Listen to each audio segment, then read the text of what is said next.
Google has a graveyard of failed products. But none were buried as spectacularly or as expensively as Stadia. This wasn't just another discontinued app.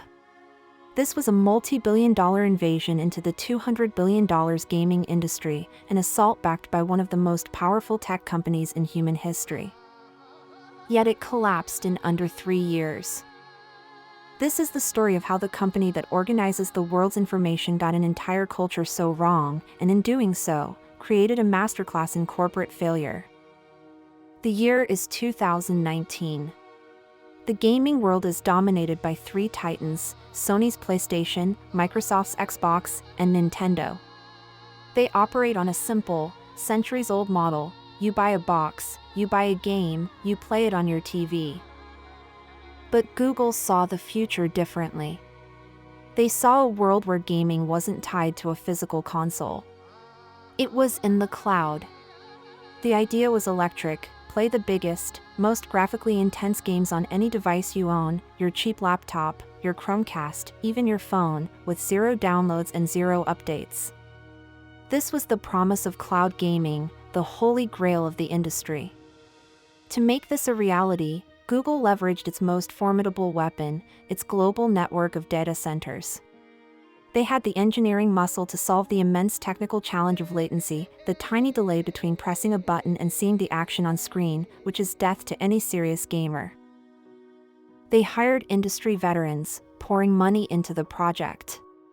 Phil Harrison, a former executive from both PlayStation and Xbox, was brought in to lead the charge. They poached top talent like Jade Raymond, the producer behind the iconic Assassin's Creed franchise, to build exclusive, system-selling games from the ground up.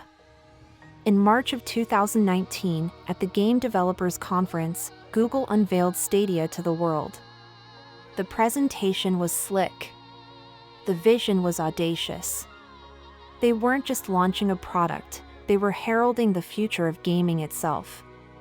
The era of the console, they implied, was over. Stadia launched in November 2019.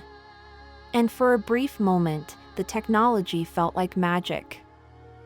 Reviewers who were lucky enough to have a flawless internet connection were stunned. Games like Destiny 2 and Red Dead Redemption 2 were running smoothly on a simple Chrome browser tab. It seemed impossible, a technical marvel that should have changed everything. This was Google at its peak, flexing its engineering supremacy. But beneath the surface, a fatal omen was already present. The business model was a mess. To even get started, early adopters had to buy a $129 Premier Edition bundle with a controller and a Chromecast Ultra. Then, they had to pay a $10 monthly subscription for Stadia Pro. And the final, baffling twist?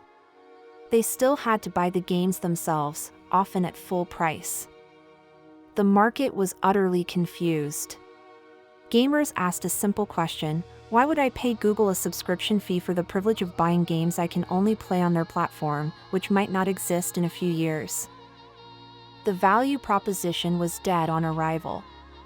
Microsoft's Xbox Game Pass, by contrast, offered a library of hundreds of games for one low monthly fee. It was an all-you-can-eat buffet. Stadia was like paying a cover charge to get into a restaurant where you still had to buy every dish a la carte. The omen was clear: Google understood technology, but it did not understand gamers. The single most critical failure, the moment trust was permanently shattered, came on February 1, 2021. Google abruptly announced it was shutting down Stadia Games and Entertainment, its internal development studios. All the grand promises of exclusive, first-party titles that would rival Halo or The Last of Us evaporated overnight.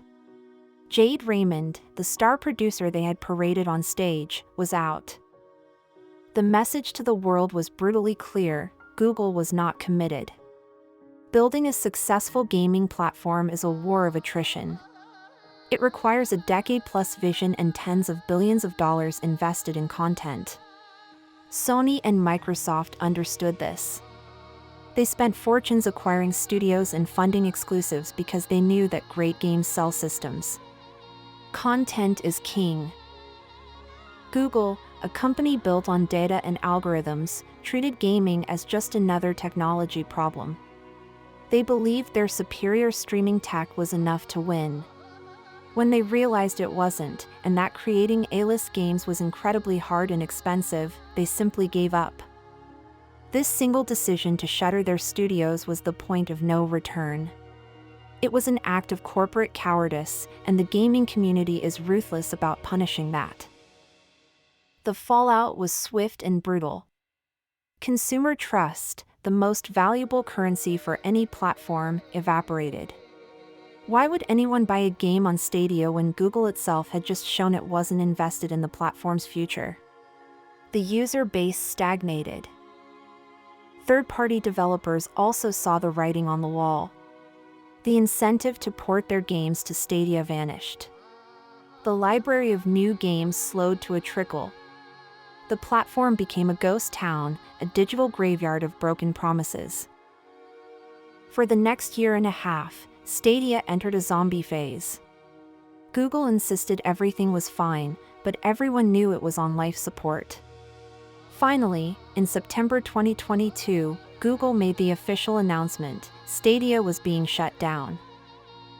In a rare and telling move, Google issued full refunds for all hardware and software purchases. It was an attempt to salvage some goodwill, but it was also a final, humiliating admission of the scale of their failure. The dream of a gaming revolution, led by Google, was officially dead.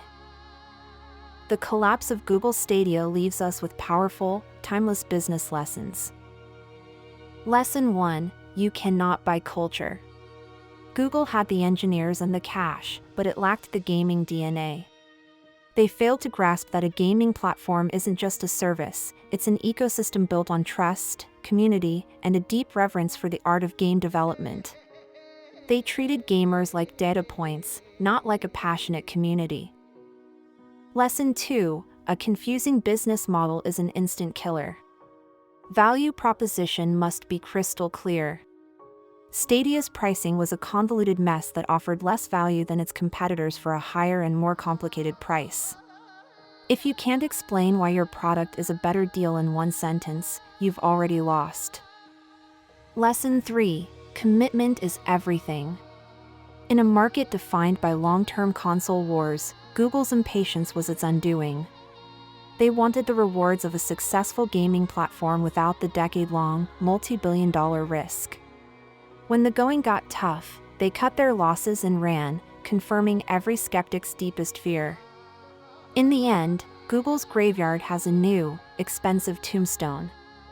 And it serves as a permanent reminder that in business, technology alone is never enough. If you learned something new from this case file, do us a favor and hit the like button. For more deep dives that deconstruct corporate strategy, make sure you subscribe to Corporate Case Files. Now we want to hear from you. Comment below, what other tech giant's failure deserves its own case file?